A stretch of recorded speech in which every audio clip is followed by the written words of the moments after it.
आजिर बजारवादी दुनिया रे आमे समस्ते जने ग्राहक सकाळु उठिबा ठारु नै रातिरे सोइबा पर्यंत आमे किछि ना किछि सामग्री किनि थाउ। किंतु आपण केबे भाबिचंती कि आपण देउथिबा टंकार सठिक मूल्य आपणको मिलुछि त? अनेक समय रे दोकानी बा कंपनी माने ग्राहकंक अज्ञतार सुजोग नै सेमानंकु शोषण करिथांती। तेबे एही वीडियो रे आसंतु जानिबा बाजार रे केमिति हुए ठकेई आउ एथिरु बंचिबा पई कौन रही आईन। साधारणतः गाँ गहली किंबा टूरिस्ट प्लेस रे पानी बोतल कोल्ड ड्रिंक्स एवं पैकेट खाद्य उपरे लेखा जाइथिबा सर्वाधिक खुचरा मूल्य बा मैक्सिमम रिटेल प्राइस बा एमआरपी ठारू 5 रु 10 टंका अधिक देइथांती। हेले आपण जानंती कि एमआरपी ठारू अधिक दाम नेबा एक अवैध कार्य।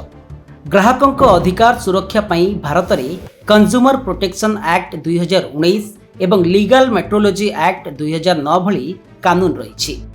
जदि कौनसी दोकानी ग्राहकंक ठारू अधिक टंका नहीं थांती तेबे ग्राहक भाबे आपणंक पाखरे अभियोग करिवार पूर्ण अधिकार रही। तेबे अभियोग केमिति करिवे आसंतु जानिबा। प्रथमे जदि दोकानी एमआरपी ठारू अधिक टंका नियंती तेबे प्रथमे प्रतिवाद करंतु एवं प्रोडक्ट रे लेखाथिबा एमआरपी देखांतु।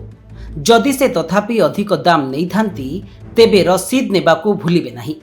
एही बिल आपणंक पई सबुठारु बड़ प्रमाण हेबो। एहाकू नै आपण नेशनल कंज्यूमर हेल्पलाइन रे अभियोग करि परिबे। एहा सहित आपण ऑनलाइन माध्यम रे एनसीएच ऐप व्यवहार करी मध्य अभियोग दाखल करि परिबे। आपण डिपार्टमेंट ऑफ कंज्यूमर अफेयर्स रो अधिकृत वेबसाइट consumerhelpline.gov.in रे जाई ऑनलाइन कंप्लेन दे परिबे। एठारे आपणको दोकानी विवरणी प्रोडक्ट नाम एमआरपी एवं दिया जाइथिबा दाम सह तथ्य देबाकू पड़िबो। एहा छडा आपण निज जिल्लार ग्राहक अदालत रे मध्य अभियोग करि परिबे। एही प्रक्रिया रे आपणको लिखित आवेदन बिल एवं अन्यान्य प्रमाण देबाकू पड़िबो। जदि आपणको अभियोग सठिक प्रमाणित हुए तेबे दोकानी विरोध रे जरिमाना किंबा आईनगत कार्यानुष्ठान हेबो।